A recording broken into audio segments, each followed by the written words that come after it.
It is the 15th century, and we are in the Italian peninsula. And here we're meeting a man by the name of Lorenzo Valla. And Valla was a scholar. He was a humanist. He was a linguist, in fact. And Valla has gone down in history as one of the greatest linguists and philologists of the humanist era. He was born in the Italian peninsula, and he rose up to become a professor, and he wandered around from university to university taking different jobs here and there. But Valla's enduring legacy is that he leveraged and used the tools of the humanist trade, which included things like grammar, Latin, awareness of the classical grammar and syntax and these kinds of things. He was an expert in what we call Ciceronian Latin. And Valla, through his studies, turned his attention to a number of documents and texts, both biblical and non-biblical, and he studied them. He studied them in an effort to understand their provenance, as we say, their origins. He didn't take at face value the history that was recorded or that was told about certain texts, and he applied the historical tools of the day to understand their origins instead. And one of the most important discoveries that he made involves a document that is known as the Donation of Constantine. Now, the Donation of Constantine, we now know, has a long history. It was technically a forgery. It's a document that seems to have been forged sometime around the 8th century. Who forged it, we don't know. What was their purpose, we don't know. Because the document, while a forgery, was not cited as an authentic document for several centuries. And the Donation of Constantine purports to be a last will and testament of Constantine to the church. Now, Constantine had been the great 4th century emperor who had converted to Christianity on the eve of the Battle of the Milvian Bridge in the early 4th century. And the dramatic change that Constantine brought, coming to the throne, to the pagan Roman throne, as now a Christian, brought about dramatic changes in not only society at large, but in the church itself. The church moved almost overnight from a position of persecution and marginalization within the Roman world to now having an advocate and a significant voice at the very top of the echelons of power. Constantine supported the church. He gave power to the church. He gave authority to the priests to decide not only matters of the church, which they already did, but now they were leaders of society, and they could rule over local disputes in the civil government as well. Well, the Donation of Constantine, again, purports to be something that is written by Constantine in which he bequeaths the temporal authority of the Roman world, in particular the Western Roman world, to the papacy. The document makes it seem as if Constantine does not wish to leave the temporal government simply to the rulers of the world, but rather that he handed over the reins of the temporal world to the spiritual world. And it was particularly in the 12th century and in the High Middle Ages that the Donation of Constantine begins to be leveraged by the magisterium to enact a number of changes in the relationship between the political regimes of Europe and the papacy. In particular, Boniface VIII, the great bad boy pope who claimed to have jurisdiction not only over the souls of Europeans and over the church, but also over the civil government as well. And Boniface, as well as others, leveraged the Donation of Constantine as evidence that kings and rulers of Europe were not autonomous political rulers, but were answerable to the Pope. Now, with or without the Donation of Constantine, that claim by the papacy was itself somewhat problematic and controversial even in the Middle Ages. Rulers resisted as much as they could this, what they believed to be encroachment of the spiritual realm into the government of their realms.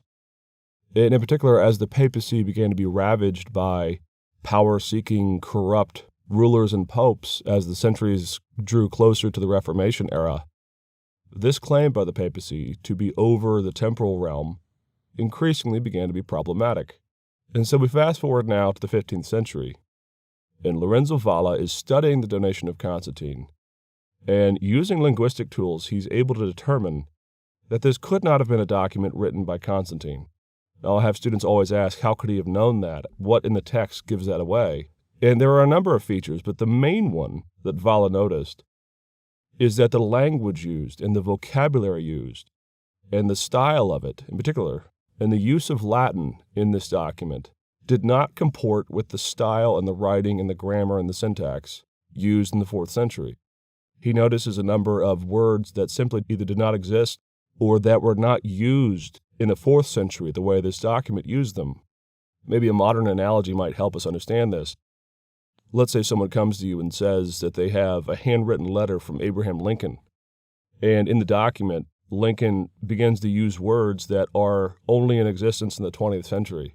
And in this supposed handwritten letter, Lincoln uses all kinds of phrases and turns of words that did not exist in the Civil War era. Well, it's a bit like that.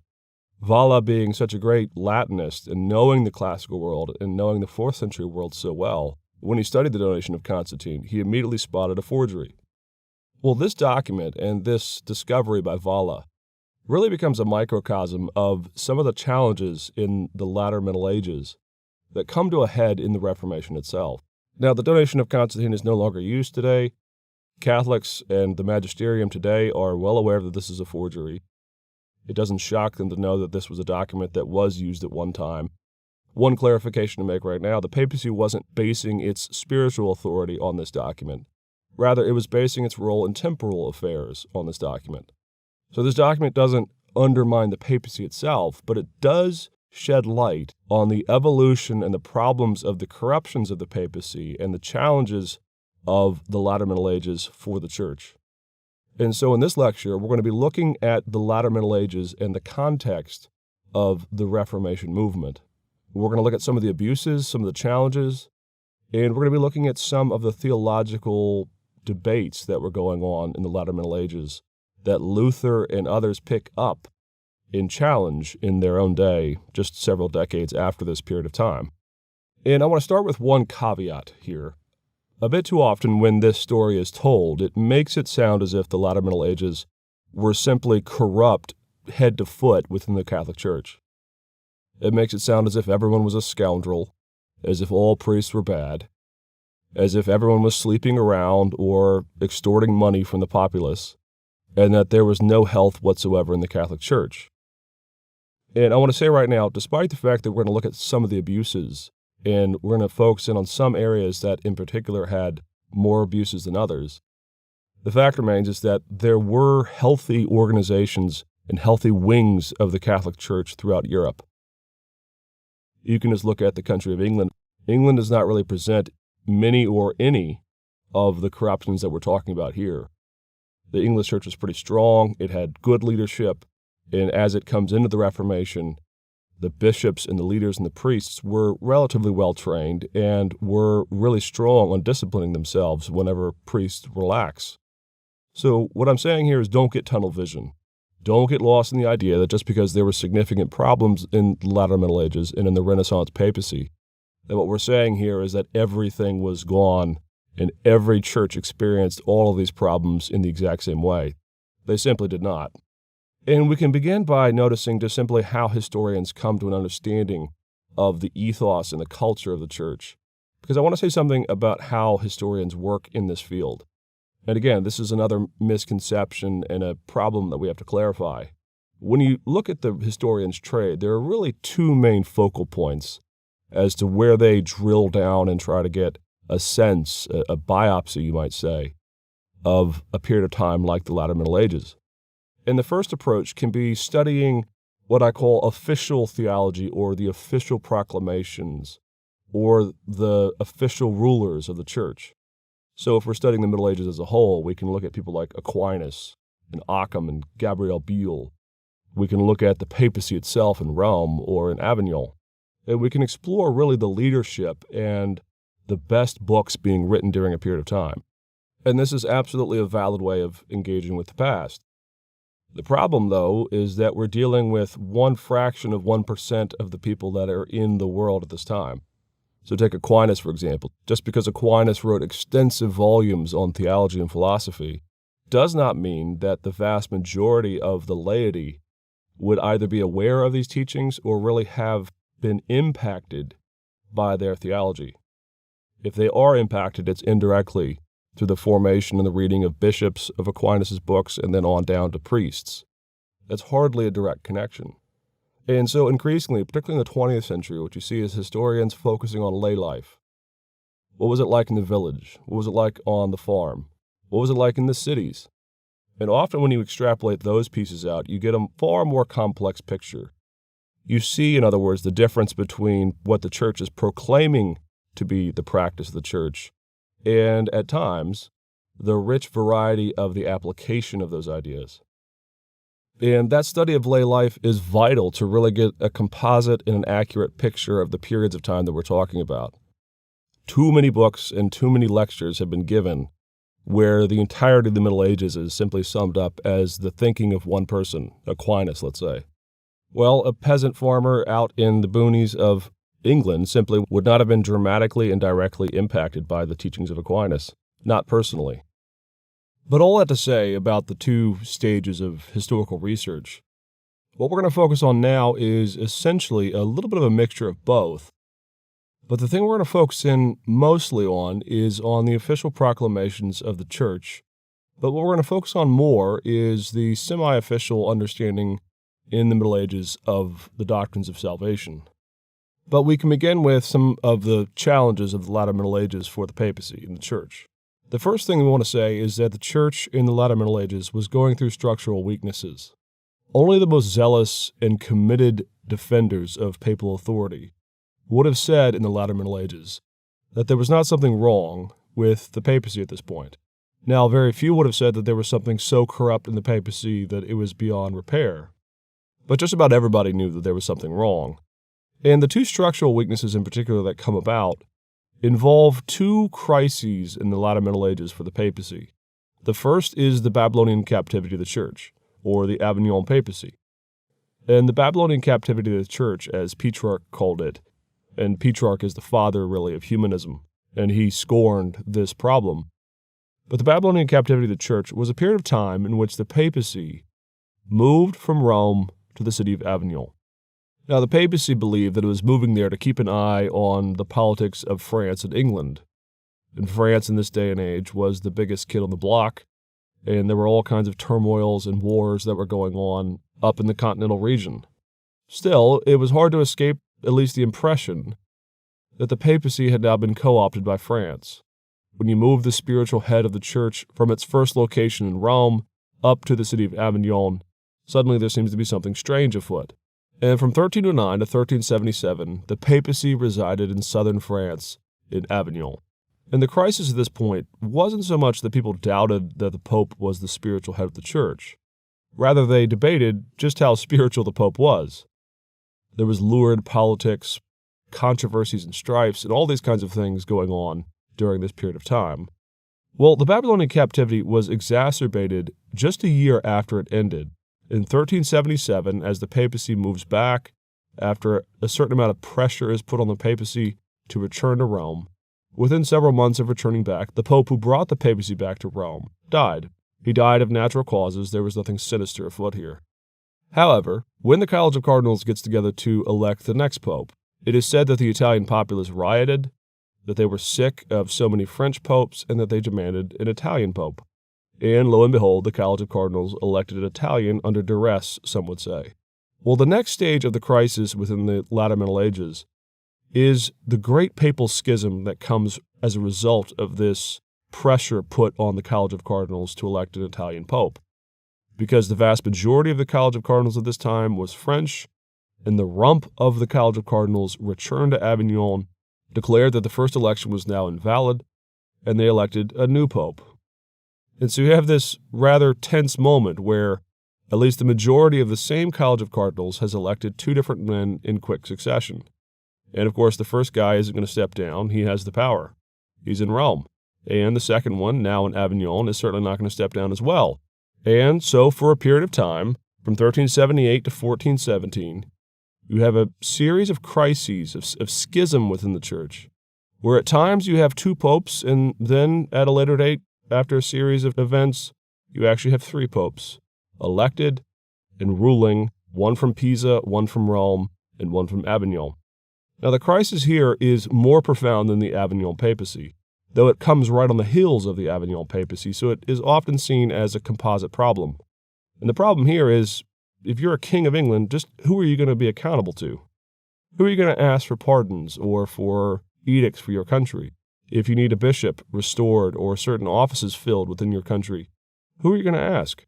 And so all the way down to 1417, now notice that date, exactly 100 years before the posting of the 95 Theses by Luther. Up until this point, you have a series of real tense crises within the church that structurally, again, didn't destroy the papacy, but for a real significant period of time called into question the moral and spiritual authority of the people that were holding the office. And obviously, given the importance of the papacy in the Catholic Church, to have a bozo on the throne or to have three bozos on the throne, or two, doesn't make for a very sunny outcome. And a number of historians have noted that a tone of anti-clericalism, as it's called, generally gets going because of a result of these structural problems. Now, anti-clericalism is equally as driven by moral corruptions, which we'll talk about in a second. But there arose in the philosophical and theological arenas some challenges to the idea of more or less unlimited authority by the Pope. People began to believe that councils somehow had authority over the Pope because there are more people at a council. The Pope is just one fella. And if he is not the person with moral or spiritual vigor, then a council can check him. Now, none of these structural changes lead de facto to the Reformation, but they create a context and a culture in which the Reformation makes more sense because Luther isn't speaking criticism into a vacuum. Significant numbers of the intelligentsia, of the theologians and the leaders of the world, were simply stunned on the one hand and overtly critical of the state of the church at this point. In fact, by and large, when Luther comes on the scene, he is initially read as yet another complainer of the issues of the latter Middle Ages. The second issue we want to talk about is the moral corruption of the church. Now, if there's any issue we have to be careful about getting tunnel vision on, it's this one. When we look at some of these issues that we're going to talk about here, again, let's stress, these are not systemic in every part of the Catholic Church, in every country, full stop. However, there are countries, and these are countries that eventually are touched most by Protestantism. There are countries in which the moral turpitude of the clergy at large had simply become almost unbearable in some areas. Again, when Luther comes on the scene with his criticisms, not a few people think that he is just another one of the voices that is decrying the moral failures of the priesthood. Well, we can list 5 sort of general trends in certain areas of Europe that gave rise to a tone of anti-clericalism. And the first is simony. Simony is the buying and selling of church offices. The name derives from Simon Magus in the book of Acts, who, when he sees Peter and Paul performing miracles, he offers money if only they can give him a little bit of the good stuff that allows him to be able to have magic hands. And so the name over the centuries became simony. The idea that when there's a particularly lucrative office that is opened, particularly if you're part of a noble family, let's say you're a lesser-ranked son in a noble house, well, a father could either spend his own wealth or he could borrow money, and he could place one of his sons in a seat of power that would be quite lucrative. And the problem of simony was decried by the papacy and by the church at large. Council after council addressed, at least verbally, the issue of simony, and it was not legal, and it was not to be practiced in the Catholic Church. Nevertheless, saying that simony should not be practiced and enforcing it was not always an easy task. And if the person holding the papal office was particularly corrupt, he himself would certainly look the other way for a little bit of money if someone wanted to pay him for a church office. The second major issue, in many ways stemming from the problem of simony, is the problem of pluralism. It only stands to reason that if owning one church office that is lucrative is a good thing, well, owning 2 of them is a better thing. And so there arose a practice in this period of time, again, not officially allowed, not to be tolerated technically on the books, but still it was practiced in several countries of Europe. But the problem of pluralism is when people begin to accrue priesthood over here, a deanship over here, a bishopric over here, and an archbishopric over here, compounding the money and obviously not caring one whit for the spiritual vitality of all of the people under the charge of these offices. The third moral abuse that we have to deal with is absenteeism. And absenteeism is, in some ways, the culmination of both simony and pluralism. And the name is obvious. Absenteeism is whenever someone holds an office and does not live or reside within the area or the diocese or the lands that are under the charge of that office. In this case, the most egregious abuses would be those who held multiple offices, had bought these offices, and then, for whatever reason, had not set foot in these churches. Some of the more scandalous abuses were people that held multiple offices and they would hire out a lackey, usually someone for a low price, who would conduct the duties of that office on their behalf. So let's say someone held a bishopric in Germany, and they had bought the office as well as several others, and they were absentee. Well, in some cases, again, not always, but in the most egregious cases, it would be possible to simply hire someone out to do the duties of the bishop on your behalf. And you keep the majority of the money, and you pay a little bit out, and you receive a net profit. So those three moral abuses, simony, pluralism, and absenteeism, form kind of a microcosm of the church's dalliances with the world or with the political regimes. It certainly stands to reason that your average layperson wouldn't be buying church offices. So we're dealing with the upper crust, or the higher rungs of power and wealth and influence in Europe. And again, though the church officially ruled against these three actions, the fact that in some lands, like the Netherlands and Germany, and in some ways in France, that there was such widespread abuse of these practices meant that the entanglement of the church and the political regimes had grown to such a level that the church was now, in a manner of speaking, prey to those who wanted to avail themselves of the power, the wealth, and the influence of the church for their own gain. Two other abuses just need to be cited in general. In many of the European lands, in the continental lands, there was, in general, a pretty widespread breakdown of celibacy at the level particularly of the priesthood throughout much of, again, Germany, the Netherlands, and parts of France. Now, obviously, the ideal is that the priest is celibate, that he is an unmarried man who does not engage in any sexual relationships. And there were certain levels of punishments for this, should you be caught doing so. Well, at some point, there was an accommodation made for those who were found to be living, as it was said in that day, with a concubine. Now, in a number of cases, a concubine for a priest would be somewhat equivalent to the modern common law marriage. Obviously, the priest could not marry, but let's say a priest fell in love. Star-crossed lovers meet, and they cannot contain their emotions, and they succumb to their desires to be with one another. Well, the late medieval church, rather than simply toss every priest out who was found guilty of this, instituted something called a concubinage fee. And a concubinage fee, again, was not necessarily used widespread, but it was in place, and it was a fee that one could pay if you were a priest and you had succumbed to the desires of the flesh. Simply pay the fee and keep the concubine. There have been estimates, it's hard to tell at some point, but there have been estimates that as many as a quarter or a third of the priests in places like Germany and the Netherlands were engaging at some point in this type of activity. Again, while this is salacious and a scandal, particularly at the lay level, to see your priest openly at times living with a concubine or knowing that the priest is not living up to the moral standards of his office, we shouldn't read into this again the idea that abuse of the church's power and the structures somehow caused widespread dissatisfaction to the point that people were essentially giving up on the church. More often than not, when people got up in arms about these kinds of moral corruptions, they often called for reform from within, not a rejection of the church per se. Lastly, and just briefly, a lot of priests and clergy in the latter Middle Ages were more widespreadly accused of greed. Now, there are a number of layers to this. We can't go into all of them. It was enormously frustrating, in particular in the lands of Germany, to know that so much of the tithes and the rents and the payments owed to the church from all levels of society were carted off to Rome.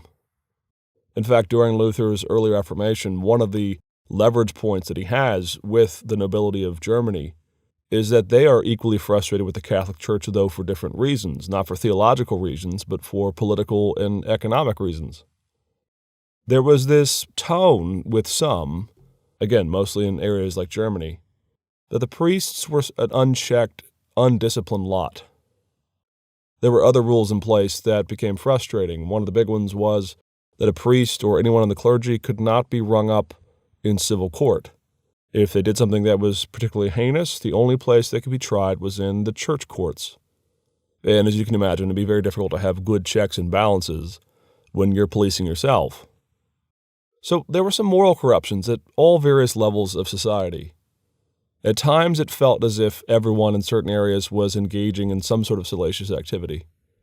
And even if we take into account the proper historical interpretation of these things as present but not overwhelmingly present, still there was sort of a pall over certain groups within the church, in particular certain lay folks and the civil leaders of Europe, at some of the issues that were going on with the papacy by this time of the Reformation.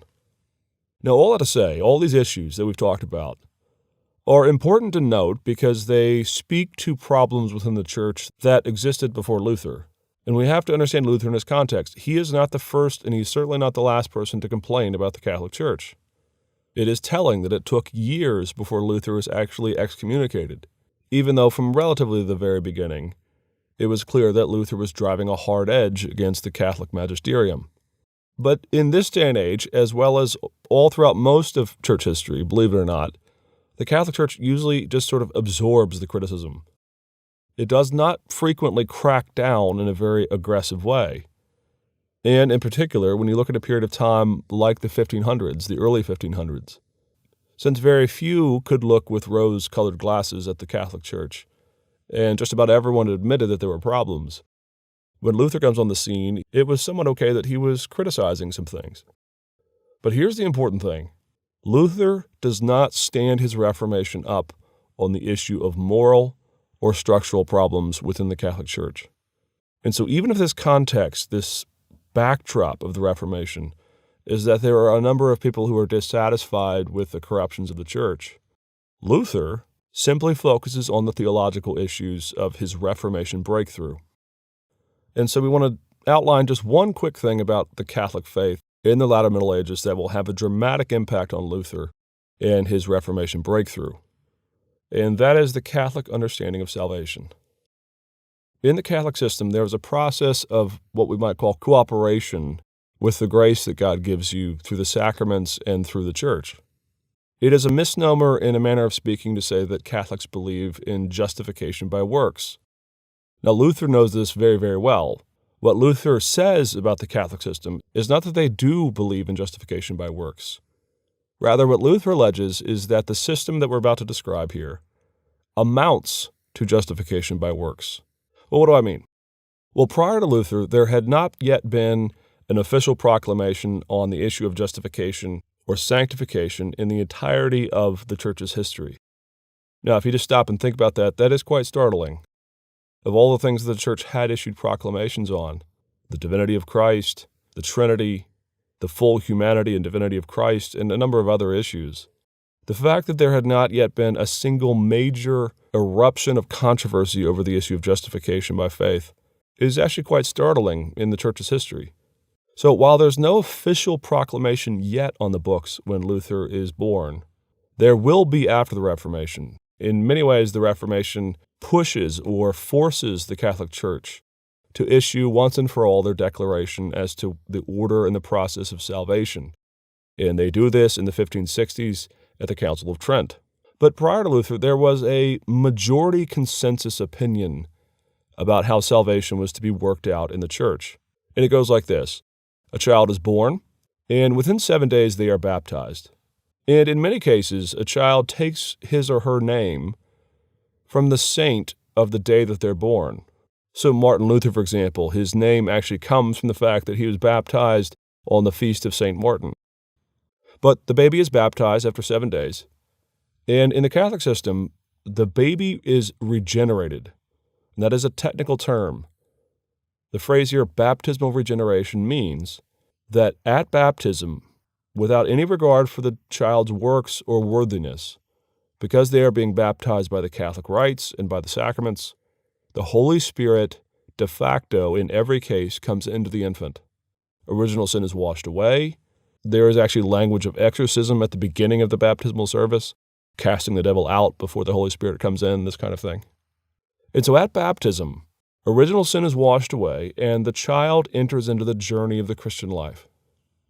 And so at baptism, with the washing of original sin, it is said that the child enters into a state of grace.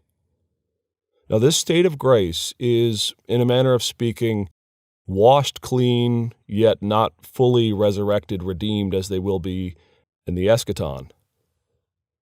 But the state of grace is as perfect as one can be, as clean as one can be in this life. Well, of course, Catholics do believe in sin. They don't believe that you are perfect and that simply because you've been baptized Catholic that you therefore go straight to heaven. And so the goal of the Christian life is to work out your baptism and to own the faith that has been given to you through the process of the Christian life. And the process of the Christian life is, they believe, grace-centric.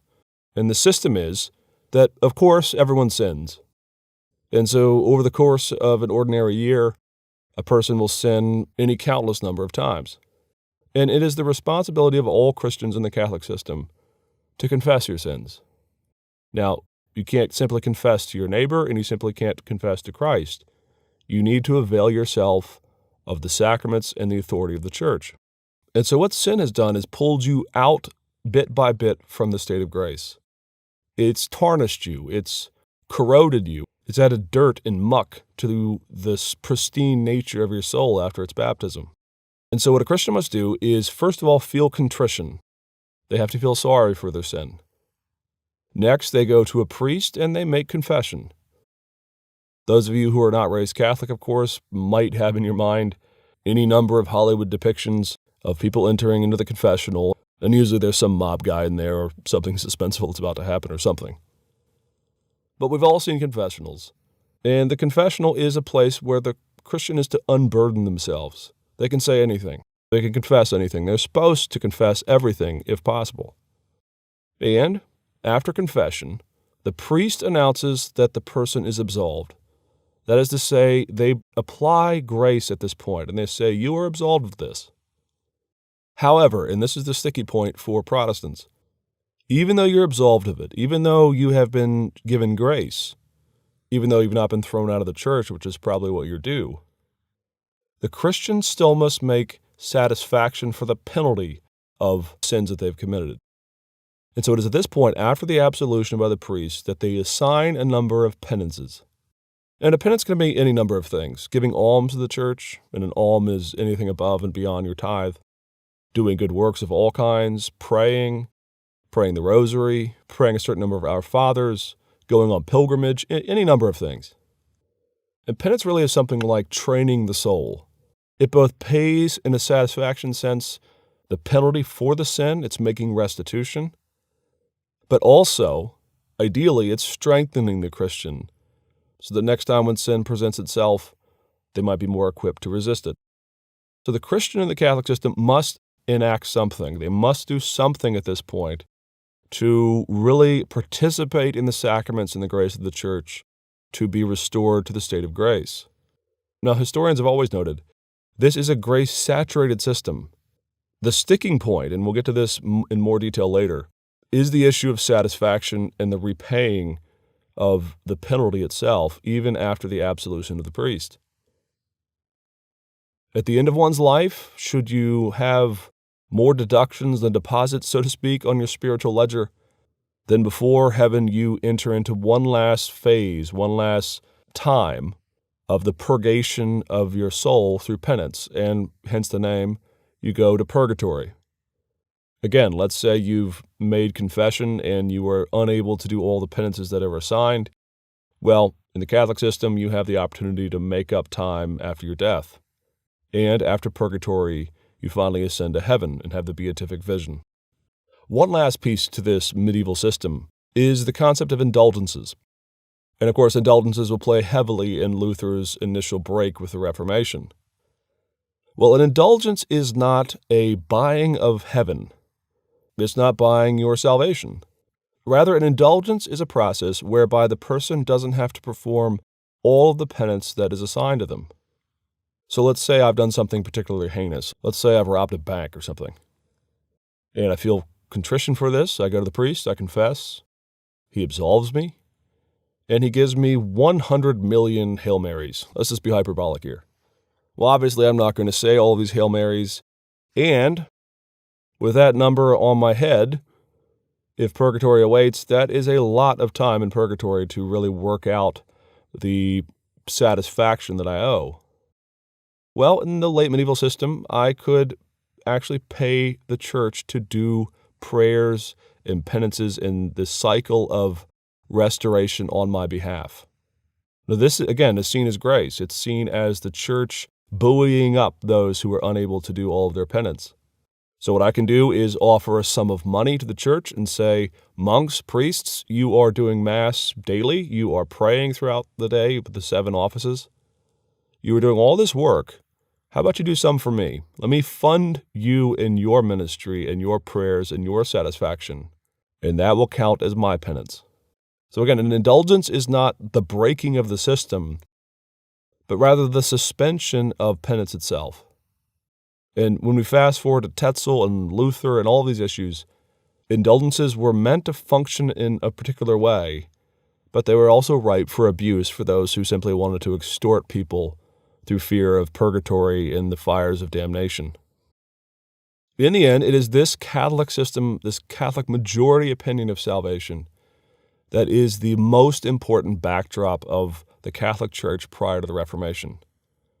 Because as we progress to the next couple of lectures, and we look at young man Luther and Luther in the monastery, what gives rise to his doubt and his crisis is that his sort of latent neuroses, his taking the Catholic system deadly seriously, actually drives him to despair. And the one little wrinkle that he cannot get out of is the fact that God requires something of him. And the entire process is short-circuited, Luther knew, if you don't feel full contrition and sorrow. And in a manner of speaking, it took a neurotic like Luther to break the system. He worried incessantly, have I felt sorry enough? He also wondered, did I do my penance well enough? And he drove, frankly, his confessor, Staupitz, half mad, always running about trying to make sure that he was doing it the right way. Now, Luther's not alone in this. There was actually a lot of stuff in the Middle Ages, and we'll get into this later, where people were confused as to the level of effort that was required of Christians. Again, because there was no clarity and nothing on the books per se, there was a lot of confusion, and there was a lot of opportunity for abuse. But it is important to note, all of these issues and all of these things in the context of late medieval life are important, but none is as important as the issue of penance and indulgences and the seeking of the Christian after the state of grace. And so as we progress through the early years of Luther's life and we get to Luther as the monk, it is this issue and this issue alone that will become the preeminent problem that will spark the Reformation.